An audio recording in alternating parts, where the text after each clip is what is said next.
8월 30일 욥기 34장 1절에서 36장 33절 34장 엘리후가 욥의 세 친구에게 말하였다. 지혜를 자랑하시는 어른들께서는 내 말을 들으시기 바랍니다. 아는 것이 많다고 자부하시는 세 분께서 내게 귀를 기울여 주시기 바랍니다.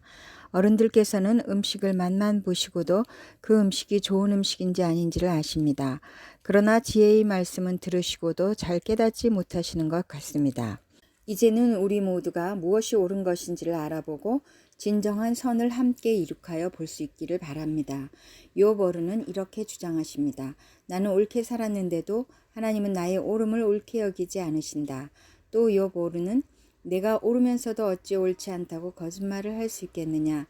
나는 심하게 상처를 입었다. 그러나 나는 죄가 없다 하고 말씀하십니다. 도대체 욥 어른과 같은 사람이 또 어디에 있겠습니까? 그는 하나님을 조롱하는 말을 물 마시듯 하고 있지 않습니까? 그리고 그는 나쁜 일을 하는 자들과 짝을 짓고 악한 자들과 함께 몰려다니면서 사람이 하나님을 기쁘게 해드린다 해도 덕볼 것은 하나도 없다 하고 말합니다. 분별력이 많으신 여러분은 내가 하는 말을 들어보시기 바랍니다. 하나님이 악한 일을 하실 수 있습니까? 전능하신 분께서 옳지 않은 일을 하실 수 있습니까? 오히려 하나님은 사람에게 사람이 한 일을 따라서 갚아주시고 사람이 걸어온 길에 따라서 거두게 하시는 분입니다. 전능하신 하나님은 악한 일이나 정의를 그르치는 일은 하지 않으십니다. 어느 누가 하나님께 땅을 주관하는 전권을 주기라도 하였습니까? 어느 누가 하나님께 세상의 모든 것을 맡기기라도 하였습니까?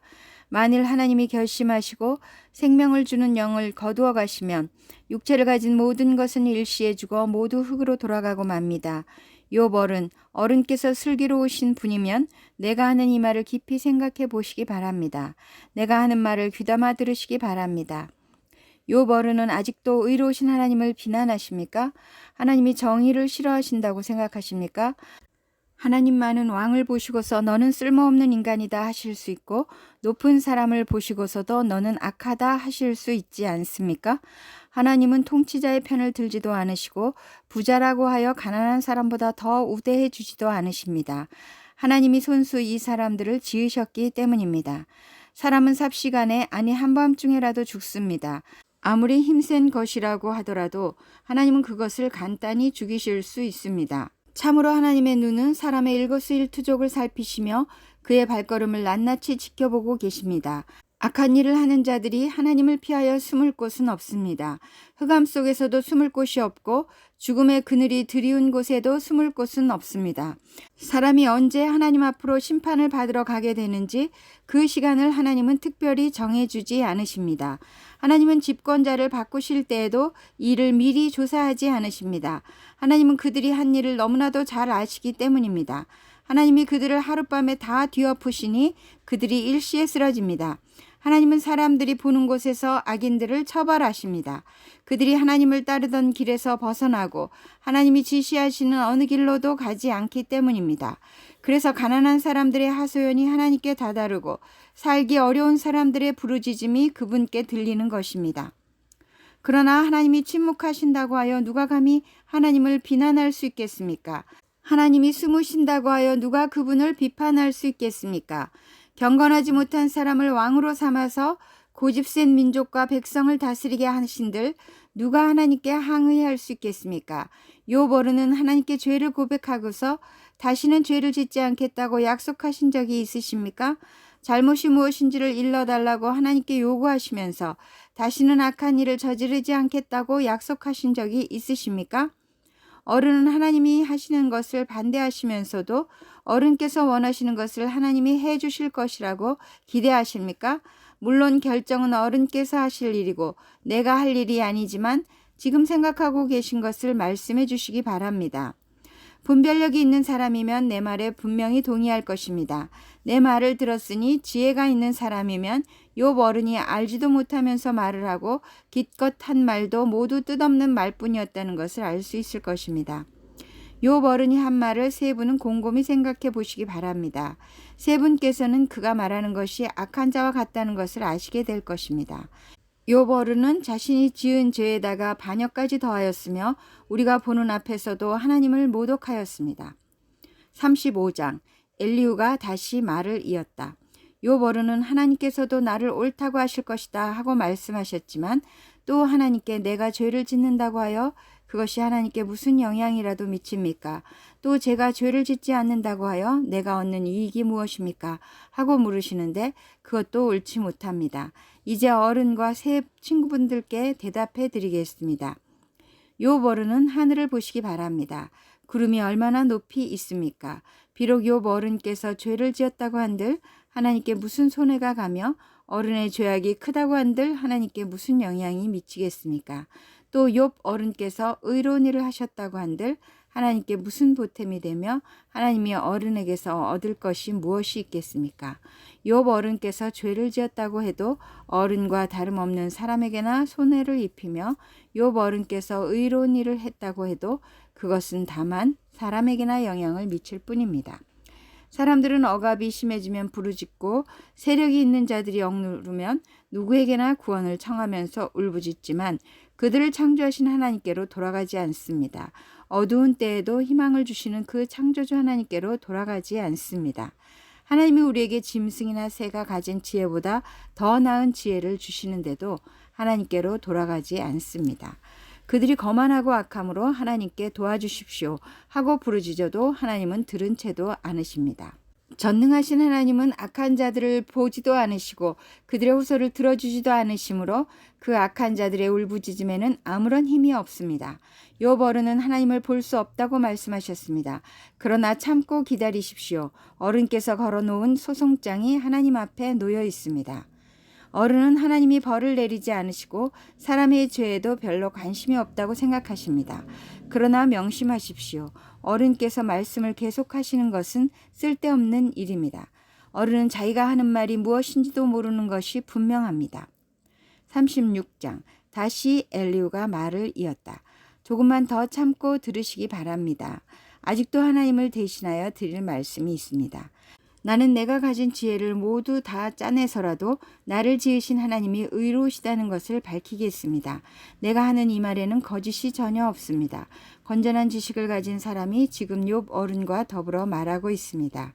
하나님은 큰 힘을 가지고 계시지만 흠이 없는 사람을 멸시하지 않으십니다. 또 지혜가 무궁무진하므로 악한 사람을 살려두지 않으시고 고난받는 사람들의 권리를 옹호하십니다. 의로운 사람들을 외면하지 않으시며 그들을 보좌에 앉은 왕들과 함께 자리를 길이 같이 갖게 하시고 그들이 존경을 받게 하십니다. 그러나 의로운 사람이라도 하나님께 복종하지 않으면 쇠사슬에 묶이게 하고 고통의 줄에 얽매어서 벗어나지 못하게 하십니다. 그러는 동안에 하나님은 그들에게 그들이 한 일을 밝히시며 그들이 교만하게 지은 죄를 알리십니다. 하나님은 또한 그들의 귀를 열어서 경고를 듣게 하시고 그들이 악을 버리고 돌아오도록 명하십니다. 만일 그들이 하나님께 순종하고 그분을 섬기면 그들은 나날이 행복하게 살고 평생을 즐겁게 지낼 것입니다. 그러나 그들이 귀담아 듣지 않으면 결국 죽음의 세계로 내려갈 것이고 아무도 그들이 왜 죽었는지를 모를 것입니다. 불경스러운 자들은 하나님께 형벌을 받을 때 오히려 하나님을 원망하면서 도와주시기를 간구하지 않습니다. 그들은 한창 젊은 나이에 죽고 남창들처럼 요절하고 말 것입니다.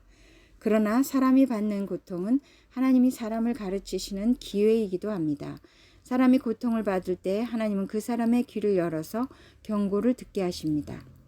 하나님은 욥 어른을 보호하셔서 고통을 받지 않게 하셨습니다. 평안을 누리면서 살게 하시고 식탁에는 언제나 기름진 것으로 가득 차려 주셨습니다. 그러나 이제 욥 어른은 마땅히 받으셔야 할 형벌을 받고 계십니다. 심판과 벌을 면할 길이 없게 되었습니다. 욥 어른은 뇌물을 바쳐서 용서받을 생각은 아예 하지 마십시오. 속전을 많이 바친다고 하여 용서받는 것은 아닙니다. 재산이 많다고 하여 속죄받을 수 없고 돈과 권력으로도 속죄를 받지 못합니다. 밤이 된다고 하여 이 형벌에서 벗어나는 것이 아니니 밤을 기다리지도 마십시오. 악한 마음을 품지 않도록 조심하십시오. 어른께서는 지금 고통을 겪고 계십니다마는 이 고통이 어른을 악한 길로 빠지지 않도록 지켜줄 것입니다. 하나님의 능력이 얼마나 큰지를 기억하십시오. 하나님은 우리 모두에게 위대한 스승이십니다. 하나님께 이래라 저래라 할 사람도 없고 주님께서 옳지 못한 일을 하셨습니다 하고 하나님을 꾸짖을 사람도 없습니다. 하나님의 업적은 늘 찬양받아 왔습니다. 욥 어른도 하나님이 하신 일을 찬양하셔야 합니다. 온 인류가 하나님이 하신 일을 보았습니다. 사람은 멀리서 하나님이 하신 일을 봅니다. 그렇습니다. 하나님은 위대하셔서 우리의 지식으로는 그분을 알 수 없고 그분의 횟수가 얼마인지도 감히 헤아려 알 길이 없습니다. 물을 증발시켜서 끌어올리시고 그것으로 빗방울을 만드시며 구름 속에 쌓아두셨다가 무사람에게 비로 내려주십니다. 하나님이 구름을 어떻게 펴시는지는 아무도 알지 못하며 그 계신 곳 하늘에서 나는 천둥 소리가 어떻게 해서 생기는지 아무도 모릅니다. 온 하늘에 번개를 보내십니다. 그러나 바다 밑 깊은 곳은 어두운 채로 두십니다. 이런 방법으로 사람을 기르시고 먹거리를 넉넉하게 주십니다. 두 손으로 번개를 주시고서 목표물을 치게 하십니다. 천둥은 폭풍이 접근하여 옴을 알립니다. 동물은 폭풍이 오는 것을 미리 알립니다. 고린도후서 4장 1절에서 12절 4장 질그릇에 담긴 보물. 그러므로 우리는 하나님의 자비를 힘입어서 이 직분을 맡고 있으니 낙심하지 않습니다. 우리는 부끄러워서 드러내지 못할 일들을 배격하였습니다. 우리는 간교하게 행하지도 않고 하나님의 말씀을 왜곡하지도 않습니다. 우리는 진리를 환히 드러냄으로써 하나님 앞에서 모든 사람의 양심에 우리 자신을 떳떳하게 내세웁니다. 우리의 복음이 가려 있다면 그것은 멸망하는 자들에게 가려 있는 것입니다. 그들의 경우를 두고 말하면 이 세상의 신이 믿지 않는 자들의 마음을 어둡게 하여서 하나님의 형상이신 그리스도의 영광을 선포하는 복음의 빛을 보지 못하게 한 것입니다. 우리는 우리 자신을 전하는 것이 아니라 예수 그리스도를 주님으로 선포합니다. 우리는 예수로 말미암아 우리 자신을 여러분의 종으로 내세웁니다. 어둠 속에 빛이 비쳐라 하고 말씀하신 하나님께서 우리의 마음속을 비추셔서 예수 그리스도의 얼굴에 나타난 하나님의 영광을 아는 지식의 빛을 우리에게 주셨습니다. 우리는 이 보물을 질그릇에 간직하고 있습니다. 이 엄청난 능력은 하나님에게서 나는 것이지 우리에게서 나는 것이 아닙니다. 우리는 사방으로 죄어들어도 움츠러들지 않으며 답답한 일을 당해도 낙심하지 않으며 박해를 당해도 버림받지 않으며 거꾸러뜨림을 당해도 망하지 않습니다. 우리는 언제나 예수의 죽임 당하심을 우리 몸에 짊어지고 다닙니다. 그것은 예수의 생명도 또한 우리 몸에 나타나게 하기 위함입니다. 우리는 살아있으나 예수로 말미암아 늘 몸을 죽음에 내어 맡깁니다. 그것은 예수의 생명도 또한 우리의 죽을 육신에 나타나게 하기 위함입니다. 그리하여 죽음은 우리에게서 작용하고 생명은 여러분에게서 작용합니다. 시편 102편 1절에서 11절 102편 환난 때의 기도. 가련한 사람이 고난을 받을 때 자신의 고민을 주님께 토로하는 기도. 주님, 내 기도를 들어주시고 내 부르짖음이 주님께 이르게 해 주십시오. 내가 고난을 받을 때 주님의 얼굴을 숨기지 마십시오. 내게 주님의 귀를 기울여 주십시오. 내가 부르짖을 때 속히 응답하여 주십시오. 아, 내 날은 연기처럼 사라지고 내 뼈는 화로처럼 달아올랐습니다. 음식을 먹는 것조차 잊을 정도로 내 마음은 풀처럼 시들어서 말라버렸습니다. 신음하다 지쳐서 나는 뼈와 살이 달라붙었습니다. 나는 광야의 올빼미와도 같고 폐어더미에 사는 부엉이와도 같이 되었습니다. 내가 누워서 잠을 이루지 못하는 것이 마치 지붕 위에 외로운 새 한 마리와도 같습니다. 원수들이 종일 나를 모욕하고 나를 비웃는 자들이 내 이름을 불러 저주합니다. 나는 죄를 밥처럼 먹고 눈물 섞인 물을 마셨습니다. 주님께서 저주와 진노로 나를 들어서 던지시니 내 사는 날이 기울어지는 그림자 같으며 말라가는 풀과 같습니다. 잠언 22장 10절에서 12절 거만한 사람을 쫓아내면 다툼이 없어지고 싸움과 욕설이 그친다. 깨끗한 마음을 간절히 바라며 덕을 끼치는 말을 하는 사람은 왕의 친구가 된다.